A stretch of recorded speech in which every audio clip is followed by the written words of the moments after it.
What's going on, guys? This is Sam, and I think in the past few hours I've read more stories about what the new iPhone is going to be called than the number of new iPhones Apple is actually releasing this year. We've got new details on what the new iPhones are going to be called, new iPhone pricing. I think the final pricing may have leaked from a source, and also new details about the Apple Watch Series 4. There's 7 days till Apple's September event. Let's talk about the latest. So a few days ago, this still blows my mind that this actually happened, but 9to5Mac obtained official images of not only the iPhone XS and iPhone XS Plus, but also the Apple Watch Series 4. Days ahead of Apple's official unveiling, we know what they're going to look like, we know about a ton of the new features, and regardless of your stance on leaks, we've gotten some incredible concept images that have spawned out of other people being really excited for the iPhone XS as well. We got these images from Ben Gaskin over on Twitter that shows the iPhone XS in gold. We can even see the back of it. Now, this is not official, this is not legit, but this is almost certainly what the iPhone XS is going to look like now that we know it will come in gold. But what are these iPhones actually going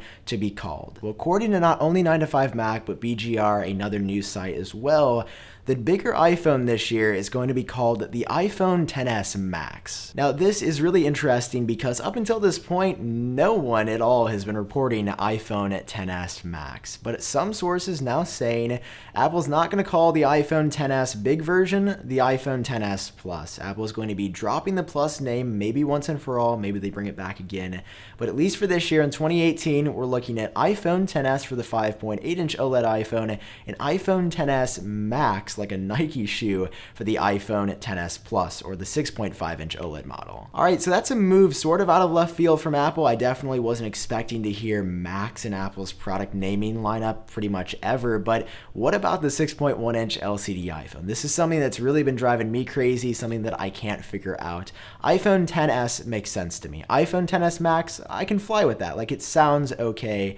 But what about this lower cost LCD, cheaper material phone? Well, I was reading an article from VentureBeat earlier today, and out of the blue, they mention the name iPhone XR for this 6.1-inch LCD model. And I thought that this was totally a crazy idea until I read another article from Daring Fireball, who is a very well-respected Apple news site to do a lot of opinion pieces on the company.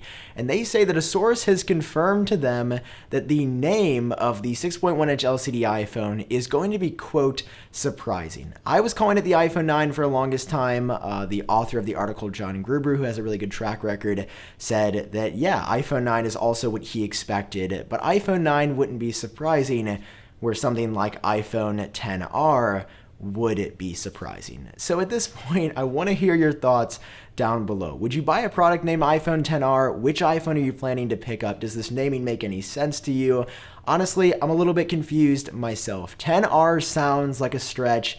I don't see Apple making that move. I can see XS, I can see XS Max, but iPhone XR, I still feel like iPhone 9 could just be a better option. But if all of the new iPhones are going to have an iPhone X-like design, then maybe it makes sense for Apple to call it the iPhone XR after all. I don't know. Now, up until this point, pricing has also been very hotly debated for this year's iPhones because the iPhone X started at $1,000, $999 to be exact, but it was the most expensive iPhone ever. So every year, would the phones continue to get more expensive? This is the general pricing up until today that we were hearing. For the iPhone XR, I guess I'm going to call it that now, we were hearing $699. For the iPhone XS, we were hearing $899. And for the iPhone XS Max, we were hearing $999. So theoretically, Apple would make the biggest iPhone that they make available for actually under $1,000 for the same starting price as the iPhone X in 2017. That's what we were hearing up until today. I hope that what came out today is true because the pricing is actually more consumer friendly. According to Masterkoff, we don't know how great their track record is going to be yet. They are a German Apple news site. They're reporting these prices now. For the iPhone XR, they do confirm $699, and they say sources gave them this information. For the iPhone XS, they say $799, but they continue their $999 pricing for the iPhone XS Max. So the biggest change here is the fact that the iPhone XS would be $100 cheaper than what we previously anticipated. Now, prior to about a week ago, I've never really heard of Masterkoff, so I didn't know about their track record, but if Apple is holding their event on September 12th, Mastercraft previously predicted that pre-orders for the new iPhones would happen on Friday, September 14th, and the global rollout on Friday, September 21st, a week later. Those dates sound very accurate. They sound realistic. They sort of follow Apple's pattern that's been happening for a number of years now. However, Apple dropping the price down for the iPhone XS $100 to $799 is a little bit weird because it seems like Apple would then be grouping the low-end iPhone and a high-end iPhone together, and then a separate high-end OLED iPhone would also be sort of $200 above anything else. It would make a lot more sense to me to put the LCD iPhone at $699 and the two OLED models starting at $899 and $999 respectively. Again, we don't really know on all of this. There's a lot of conflicting details that we've been hearing, but Mastercraft I think is going to nail the pre-order iPhone dates, and I could see them nailing this pricing as well. Alright, so that is the latest on the iPhone XS, the iPhone XS Max, and now the iPhone XR. That name still sounds so weird to me, but I want to move on now to the Apple Watch Series 4. After seeing this image that 9to5Mac leaked a few days ago, I am more excited for this product than I may have been for any Apple product in recent history. I didn't think the bigger screen on this watch that's 15% larger would look this good, and now Guilherme Rambo, writing for 9to5Mac, has shared some additional details about this product. Number one, the screen resolution. I am going to use my cheat sheet because I don't have this memorized yet. The new resolution of the Apple Watch Series 4 is said to be 384 by 480 for the new version of the 42mm watch. The current Series 3 42mm resolution is 312 by 390. And here's an image to give you a better idea of the size difference. 9to5Mac has tried running a number of apps in this simulated 384 by 480 screen resolution, and I'm surprised at how much larger it actually is. Like, it seems like there's so much more room for activities here, and I'm really excited to have a 15% larger screen on my wrist coming very soon. We get a look at P Calculator, a third-party application running on both the Apple Watch Series 3 and Apple Watch Series 4, and also a Siri watch face. This one looks really cool just because everything is better expanded. Another one for time settings. The settings app especially, you can see all the extra room here you have on the right side. The text is not as squished together.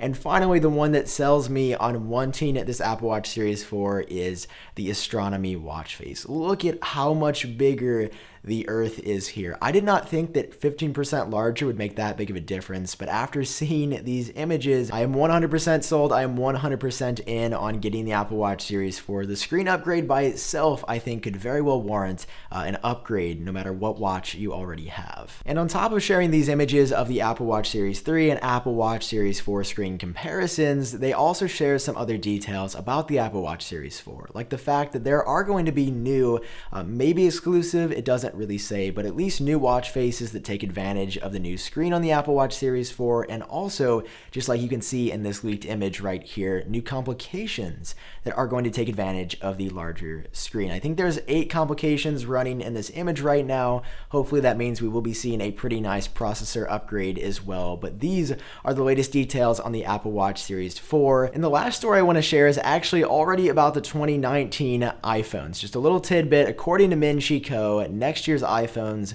will not have an in-display fingerprint sensor. Some other Android manufacturers are really jumping on at the in-screen fingerprint sensor hype train, and honestly, it's pretty cool. Like, I've seen videos of it working. It seems to work really well, but Apple is clearly and fully invested in Face ID, facial recognition technology, and Min Chi Kuo is saying, yeah, next year they're not switching to the fingerprint sensor. Face ID is the future, and that is a direction that Apple will continue to pioneer. That wraps up all the news that I wanted to cover in this video, and over the next 6 days, I think it's going to be pretty crazy. I've already seen a ton of random iPhone XS and XS Plus and iPhone XR clones floating around. Like, videos like this, it makes me excited for the new phones, but they are 100% completely fake. It's gonna be really hard to tell though whether or not some of these fakes that do look so real are the actual new iPhones. You're probably going to see a ton of videos and photos of what could or could not be the iPhone XS or the iPhone XR over a couple of days. So of course,